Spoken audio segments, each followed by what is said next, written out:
नमस्कार दोस्तों, round up horror में आप सभी का स्वागत है। आज की कहानी एकदम खूंखार और डरावनी है।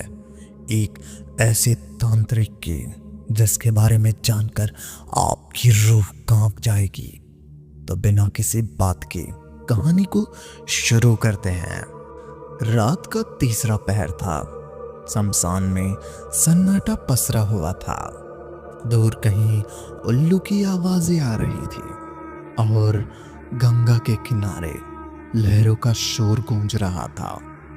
ऐसे माहौल में एक अघोरी तांत्रिक जिसका नाम काल भैरव था, वह एक अधजलील लाश के पास बैठा हुआ था। उसकी आंखें बंद थी और वह मंत्र तंत्र का जाप कर रहा था। आज वह उसी विधि को आजमाने जा रहा था जिसे सदियों से सिर्फ कुछ तांत्रिक जानते थे, मृत संजीवनी तंत्र। काल भैरव ने अपनी साधना में कई वर्षों तक कठिन तपस्या की थी। वह जानता था कि किसी मुर्दे को जिंदा करना आसान नहीं। यह साधना 3 मुख्य चरणों से होती है: आत्माओं को वश करना, मृत शरीरों में प्राण डालना, जीवन और मृत्यु की सीमा को तोड़ना। काल भैरव ने चारों ओर त्रिकोणाकार का आकृति की भस्म से एक तंत्र बनाया। उसके चारों दिशाओं में 5-5 नींबू रखे जिन पर तांत्रिक चिन्ह बने थे। बीच में लाश रख दी गई थी जिसके सिर पर उत्तर दिशा की ओर पैर दक्षिण थे। अब अनुष्ठान शुरू हुआ। काल भैरव ने सबसे पहले तांत्रिक ग्रंथ में से सबसे विशेष मंत्र पढ़े। ओम ह्रीं फट स्वाहा, ओम नमः काली कालिका कालिकाया मृत संजीवनी स्वाहा। जैसे ही मंत्र गूंजी, तेज हुई हवा जोर जोर से चलने लगी।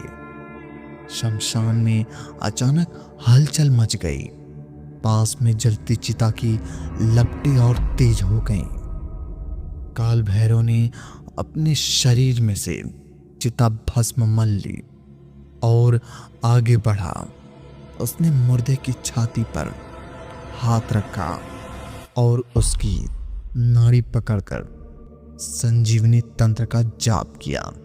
अचानक लाश की होठ हिले और उसकी उंगली कांपी और फिर उसने एक लंबी सांस ली। लेकिन तभी कुछ अजीब हुआ। शमशान में छिपे हुए प्रेत आत्माएं जाग गए और भयंकर गूंज के साथ वहां कई आकृतियां प्रकट होने लगी। बिना सिर वाले भूत प्रेत, जलते हुए भूत और काली परछाइयां। तूने इस नियम को तोड़ने का। काल भैरव एक गूंजती हुई आवाज आई। काल भैरव ने जिस लाश को जिंदा करने की कोशिश की थी वह कोई आम इंसान नहीं था। वह एक क्रूर आत्मा थी जिसे सदियों पहले शापित किया गया था। लाश ने आंखें खोली।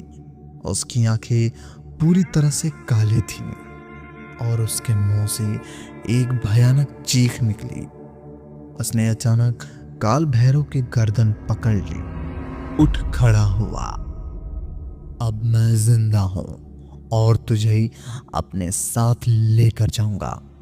काल भैरव ने मंत्रों का जाप तेज कर दिया, लेकिन अब बहुत देर हो चुकी थी।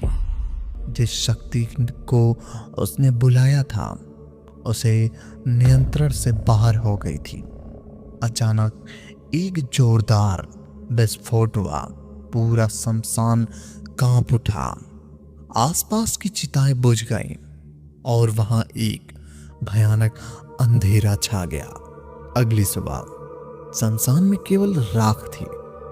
काल भैरव का कोई नामो निशान नहीं था। लोग कहते हैं कि आज भी कोई रात के तीसरे पहर में उस शमशान में जाता पास दिखता है। उसे किसी के चीखने की आवाज सुनाई देती है, या शायद किसी नई शुरुआत है। क्या आप वहां जाने चाहेंगे? कमेंट में बताएं। तो मिलते हैं एक और नई कहानी में। तब तक के लिए धन्यवाद। अगर कहानी पसंद आई हो तो वीडियो को लाइक और चैनल को सब्सक्राइब करें, ताकि हमारी आने वाली कहानियाँ सबसे पहले आप तक पहुँचे। धन्यवाद।